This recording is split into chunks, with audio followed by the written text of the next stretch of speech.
evening, guys. How y'all doing once again? This is the Club of the Man 1993, and we are here live on this Friday night for my live review of the show that just ended a half an hour ago. How on earth am I finally reviewing a Smackdown on the same night the show takes place? I don't know. I don't know how I got caught up. I was a madman the past couple days, but I did it. This is my live review of tonight's episode of Smackdown, the July 2nd, 2021 edition. It took place. Only 2 more weeks of saying this. Only 2 more weeks. So technically a week and a half, because it's just Monday, next Friday, and the following Monday, and then bye-bye Thunderdome. Na na na na. Na na na na. Hey, hey, hey. Goodbye to your controlling, freaking tactics, Vince. That's right. We were just 2 weeks away from fans returning live at SmackDown on July 16th, 2021, which I believe is in Houston, Texas, because Money in the Bank is in Fort Worth, Texas. I believe that's what it is. So, we are live for my live review of SmackDown, and from tonight's episode, the July 2nd, 2021 edition, again, at the WWE Thunderdome at the Yuengling Center in Tampa, Florida. We are still, again, of course, on the road for Money in the Bank. So I watched SmackDown tonight, but throughout most of it, I was paying a little more attention to getting my Money in the Bank card predictions done. Even though I know most of my predictions are correct, still there. Check it out. Love the graphics. Do what you want to do with it. These match cards don't get many views anymore anyways, but I still do them because I enjoy doing them, because it's my thing. Overall, though, I gotta say, for what I saw, it wasn't a super duper, must-see episode of SmackDown. Some things I liked, some little nitty-bitty things I liked, some things I was surprised about. Nothing really that I hated, though. It's just, it wasn't like a, oh my gosh, this is must-see, like, lit on fire. There was a few things that was kind of pointless, to be honest. A few. Not horrible, like I said. It just wasn't like, oh my gosh, must-see. Especially since we have feuds that are going on forever, such as the one with the women. Is that rain?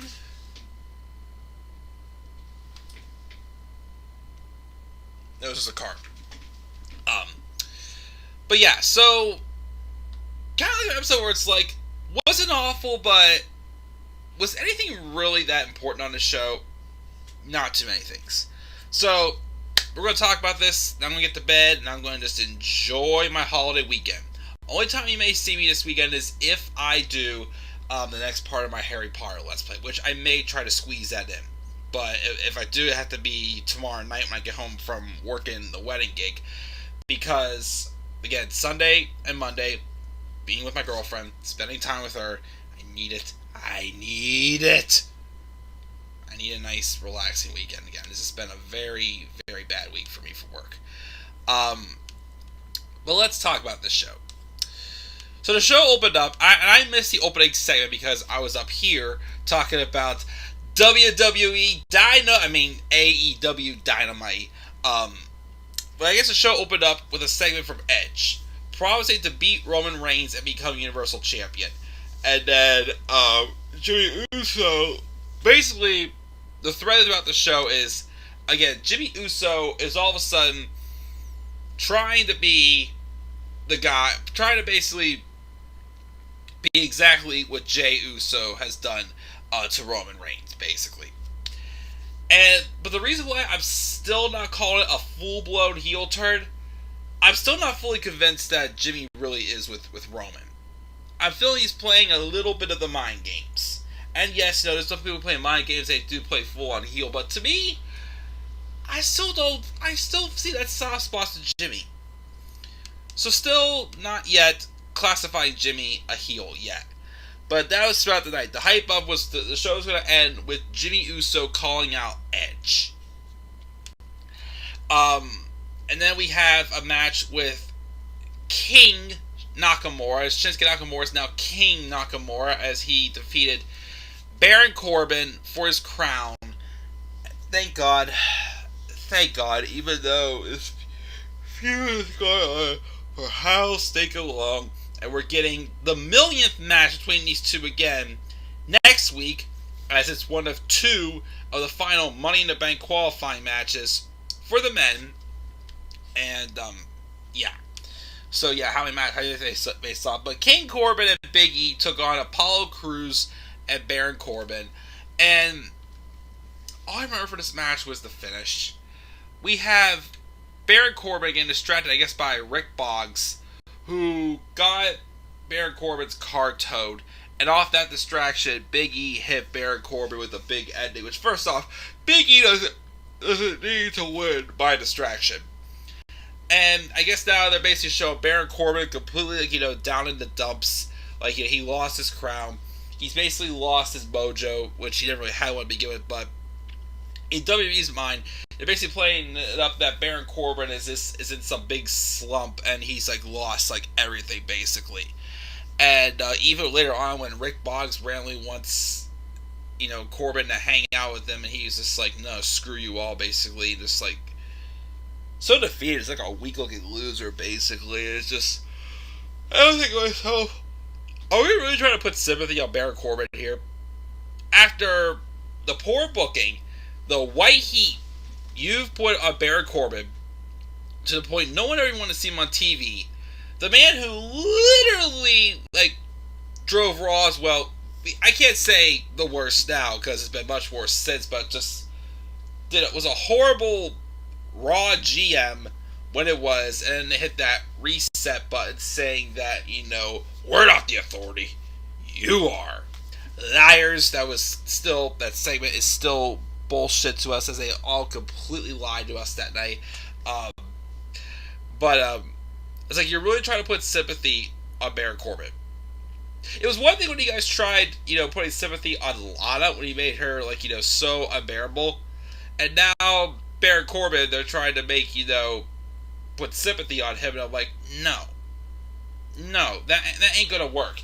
Again, the only time I ever saw Baron Corbin as a babyface was whenever I had briefly watched all the NXT pay-per-views that I hadn't seen yet.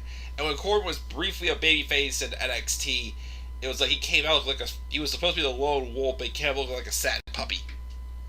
And they're really going to try to bring back the sad puppy? Nah, I don't think so. Not feeling it for Baron Corbin and sympathy. I'm not. Bianca Belair and Bayley have a segment where they argue about the representation of being SmackDown Women's Champion, and then Bianca's like, I'm tired of this. I want to end this once and for all, even though it should have been ended once and for all months ago, because 1 match is still, just for the hell of it at Backlash, whatever. Then Hell in a Cell, I'm like, okay, that's not really needed for this feud, but it's like, they still got by, whatever. Now we're doing a third match, and I'm like, why? Again, is there really, yes, people are, of course, having, a lot of spots to be taken up in the Money in the Bank Women's Ladder match because, there ain't no one else. But I'm just like, why are we doing a third match again? How has Bayley earned herself? Well, okay, no, I'm sorry. She pinned Bianca in a mixed tag match. So, okay, I will, give them that one. But we really have to see a third match. We really have to see a third match between these two. And it's an I Quit match. And again, save I Quit for something, worth I Quit. Even though it's obvious their feud ended tonight, but I was hoping to save it for Kevin Owens and Sami Zayn at SummerSlam.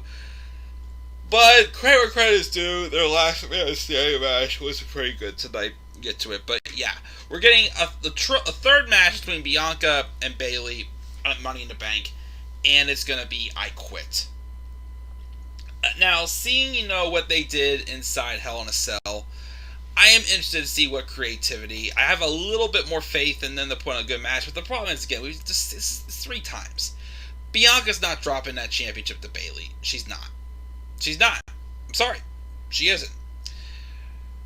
So we have that, and then we have the last man standing match, and again, the winner qualifies for Money in the Bank between Kevin Owens and Sami Zayn. Definitely a good match. Of course, on pay-per-view probably would have been better because of the commercials, but it told an excellent story. I liked, of course, there was some, good spots there. Like, Kevin Owens, I think, missed going for, a senton on Zayn, and he went through a table. Owens, there's a lot of good table spots in the match, and I actually really enjoyed the ending sequence.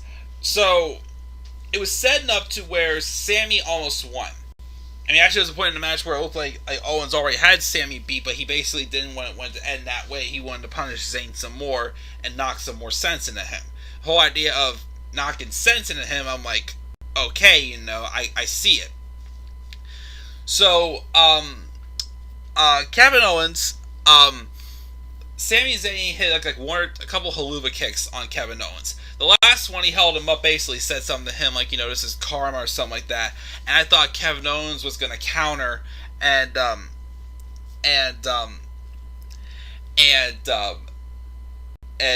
just like that's where he would rally from there. Well, not quite. Sammy actually hits another haluva kick on him, and it puts Kevin down. I'm thinking, oh, maybe Sammy may actually win here. But then at the last second, Owens rolls under the ropes and he stands on his own 2 feet, by slipping off the apron basically, and standing on his 2 feet. And I'm like, of course he would, protect himself good. But then when Sammy went for the offense again, Owens just turned the tables, basically beat the crap out of Sammy for the last few minutes of this match. I think he hit a stunner. They started with a super kick, then he hit the stunner, and then he literally took Sami Zayn all around the ring, the arena, and literally started slamming through every single table you could find. And you even hear Sammy one time saying, "Kevin, how did it become this? Kevin, how did it become this?" Kind of concluding that story of Sami Zayn thinking there's some type of a conspiracy against him. Which, yeah, he had that documentary he was supposed to show. Whatever happened with that documentary, I'm pretty sure it's gone now or something. Especially if Sammy doesn't re-sign his contract to a new contract in September. But Owens literally just powerbombed the crap out of Sammy through all these tables, through the announce table, and the last one he powerbombed, which I'm not gonna lie, I again was kind of hoping Owens would finish off Sammy with a package pile driver. Again, he has teased the heck out of that move for how many years? I still want to see Kevin Owens do the package, just one package pile driver, and I thought he would do it to Sammy. But, of course, the last, he went, again pop-up power bombing Sammy through all these tables, and the last one he powerbomb he did was when he slammed Sammy off the apron. Which, you remember, that was a story of where Sami Zayn, got powerbombed on the apron, and that's, 2 weeks later he had turned heel and saying that powerbomb on the apron made him think. Well, if Sami Zayn stays, at this point, you gotta make Sammy a face again. He has, what else can Sami Zayn possibly do as a heel? He's been a heel for, 4 years now? Since October 2017. Yeah, he's been a heel for that long. Bring back the charismatic Sami Zayn. Again, if he's going to stay in WWE. Again, this could have very well been him being written off of TV if he's not resigning. But if he's staying, again, this could be just a way for him to kind of go back to, how Kevin Owens, set him into a different direction with that powerbomb he hit before he turned heel. And then have Kevin Owens have this kind of be where Sammy turns face. Like I said, if Sami Zayn stays in WWE, The story is here, Kevin Owens beat the sense into Sami Zayn. And again, turn Sami face, and if they want to, make them a tag team. Again, like eventually. Like, if they're gonna put the tag titles on the Usos, again, I want them to do Usos and Street Profits, but I would also be up for seeing, and they could be the ones to dethrone the Usos, Kevin Owens, and Sami Zayn. Again, I feel like as a team, they should be winning those tag titles. As a team. They can do it. But, I liked the story in this match. Thought it was good. Sadly, it's the end. We're never going to get that I Quit match between the two of them. But, I appreciate the good storytelling. And if Sami Zayn is staying in WWE, turn him face. Turn him face. It's time. There's nothing else to Sami Zayn's story as a heel. If he stays heel, he's just going to be just a jobbing, laughing stock again like he was in 2018. Just turn him face if he stays. Heck, turn him face, have him fight Roman Reigns in the fall for the Universal Championship. If he doesn't lose it to like someone I hope gets in Money in the Bank. I'm getting a little worried, to be honest. So yeah. We got that. And then we have this segment. Where Sonya Deville is going to be announcing the next entrant into the women's Money in the Bank ladder match. And I thought based off of last week that Liv Morgan was in. But it was just, she's trying to prove to Sonya Deville she deserves to be in. But even though she defeated Carmella, that wasn't enough.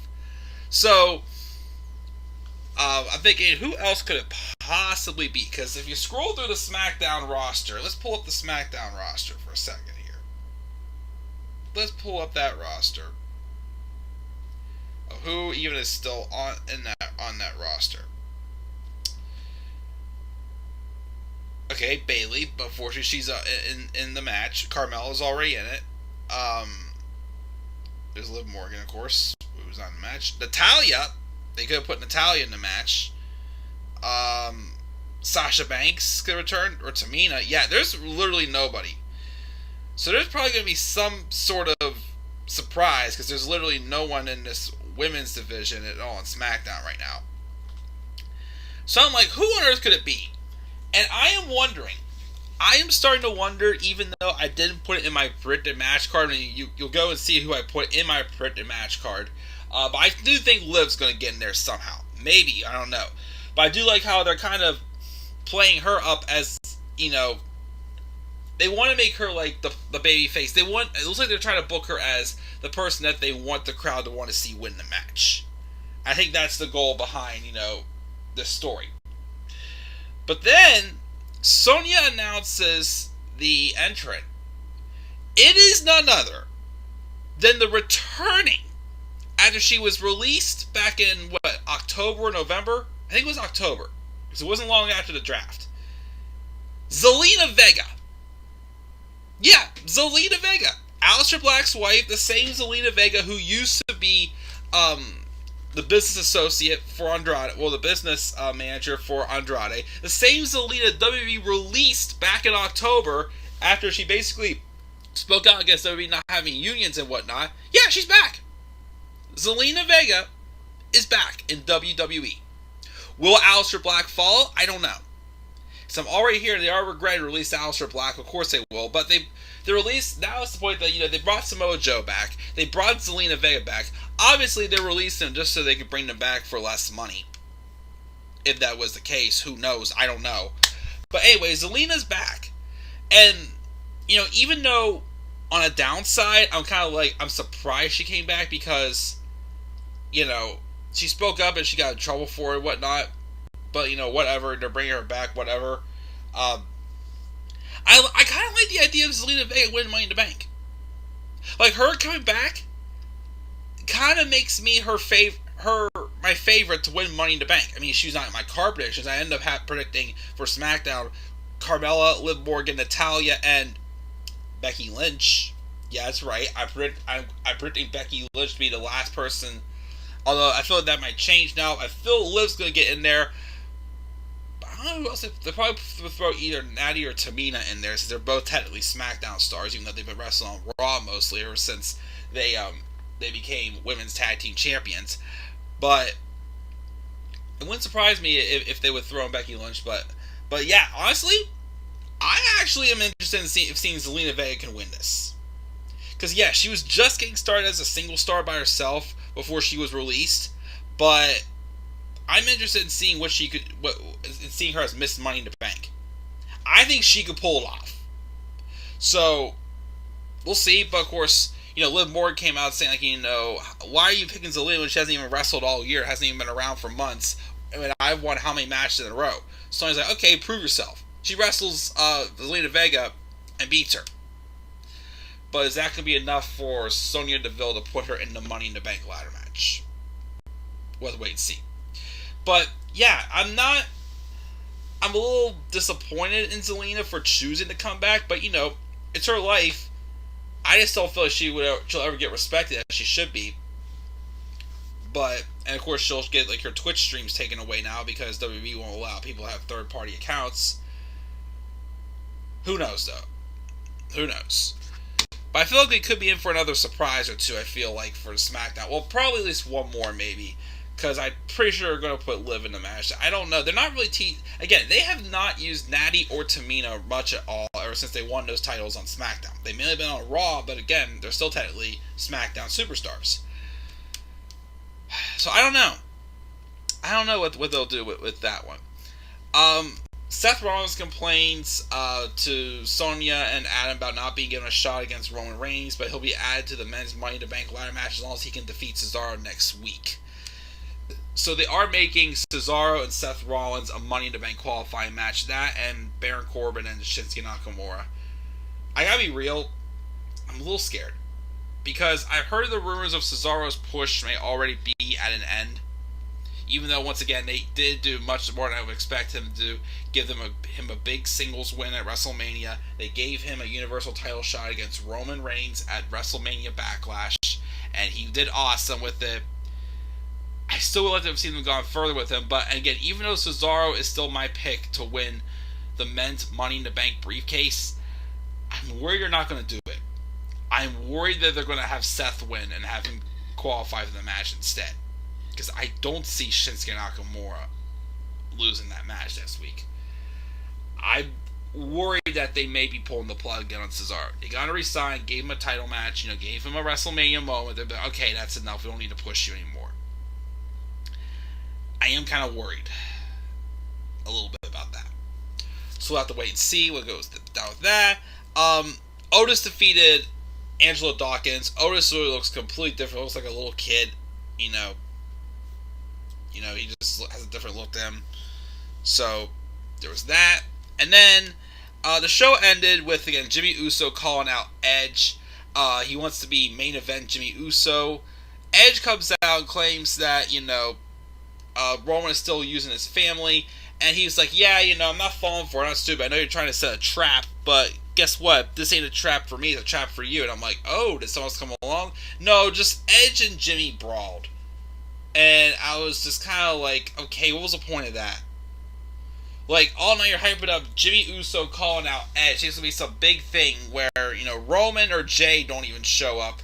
And then Edge is like, oh man, I'm not dumb though that he's a trap. But like, how did Edge know, like, he was okay and that Jay and Roman weren't there? But it's just Jimmy again trying to prove he can do, what Roman and Jay were able to do together, but Jimmy obviously can't. But like I said, it felt pointless. I was just like, if at least Roman or Jay would have shown up, I feel like it would have made it a little bit not as pointless, but neither showed up, so I was just like, okay, so what was the point of that? So who knows? That was my SmackDown review, guys, though, and I gave it a C+. Like I said, I love the stuff with Sami Zayn and Kevin Owens. The stuff with Edge and Jimmy was like kind of pointless. Zelina back interests me, even though I still feel she should not come back. But I'm interested to see, what she do, and I actually would not mind seeing her win Money in the Bank. She's actually like kind of slowly becoming my pick to win the match. That's pretty much it. So That's my thoughts, guys. What are your thoughts on SmackDown this week as well? Make sure your thoughts down in the comment section below. Be sure as always to slap a like on the video, subscribe more content to my channel, and follow me on Twitter as well at DemandAirboy93. So guys, I'm checking out. Have a great rest of your night. I'll see you all later. Peace out, everybody.